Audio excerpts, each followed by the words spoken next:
Good morning students. आज हम कक्षा 10वीं से विषय हिंदी और विषय हमारा हिंदी की पाठ्य पुस्तक शिथिल से पद्य खंड से कविता नंबर 8 है कन्यादान। इस कविता को हम पढ़ चुके हैं, कल हमने इसको समझ लिया था। आज हम करेंगे इनके प्रश्न नंबर 1, आपके विचार से माँ ने ऐसा क्यों कहा कि लड़की होना पर लड़की जैसी मत दिखाई देना।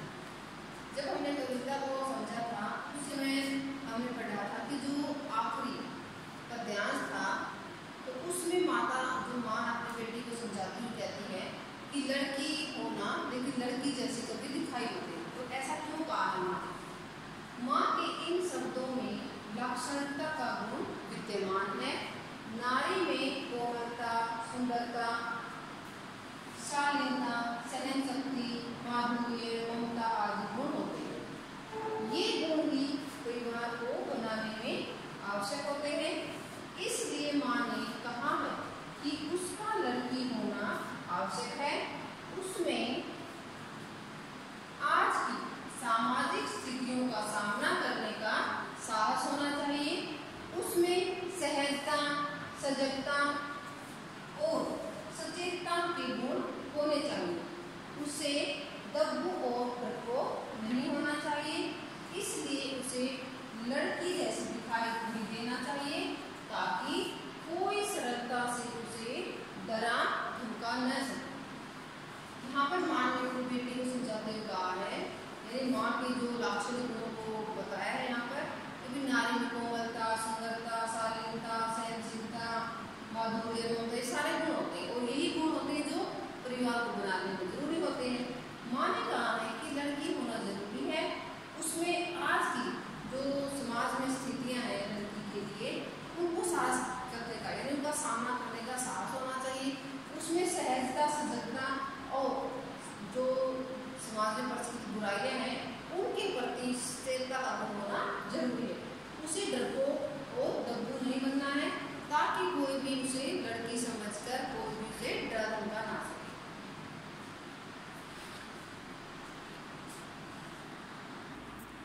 प्रश्न नंबर 2, आग रोटियां सेकने के लिए है, जलने के लिए नहीं।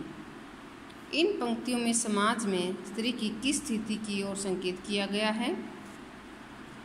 ख, माँ ने बेटी को सचेत करना क्यों जरूरी समझा।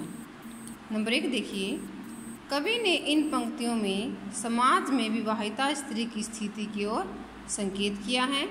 वर्तमान समय में हमारे भारतीय समाज में दहेज प्रथा की आग बहुओं को बहुत तेजी से जला रही है। लोग दहेज के नाम पर पुत्र वधू के पिता के घर को खाली करके भी चैन नहीं पाते। वे खुले मुंह से धन मांगते हैं और धन न मिलने पर बहू से बुरा व्यवहार करते हैं, उसे मारते हैं, पीटते हैं और अनेक बार लोभ में आकर उसे आग में धकेल देते हैं। कवि ने समाज में नारी की इसी स्थिति की ओर संकेत किया है जो निश्चित रूप से अति दुखदायी और शोचनीय है। नंबर 2 कहाँ देखिए, माँ ने बेटी को सचेत करना क्यों जरूरी। माँ ने बेटी को सचेत करना इसलिए जरूरी समझा क्योंकि उसे डर था कि कहीं वह भी अन्य बहुओं की तरह किसी की आग में अपना जीवन न खो दे। उसे किसी भी अवस्था में कमज़ोर नहीं बनना चाहिए। उसे कष्ट देने वालों के सामने उठकर खड़ा हो जाना चाहिए।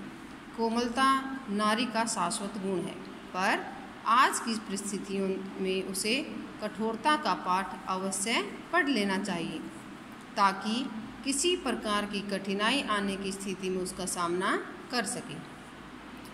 प्रश्न नंबर 3, पाठिका थी वह धुंधले प्रकाश की, कुछ तुकों और कुछ लयबद्ध पंक्तियों की। इन पंक्तियों को पढ़कर लड़की की जो छवि आपके सामने उभर कर आ रही है उसे शब्दबद्ध कीजिए। उत्तर, अपने माता पिता के संस्कारों में बंधी भोली भाली लड़की उसी रास्ते पर चलना चाहती है जो उसे बचपन से लेकर युवावस्था तक दिखाया गया है। उसने माता पिता की छत्र छाया में रहते हुए जीवन के दुखों का जो सामना नहीं किया। वह नहीं जानती कि आज का समाज कितना बदल गया है। उसे दूसरों के द्वारा दी गई पीड़ाओं का कोई एहसास नहीं है।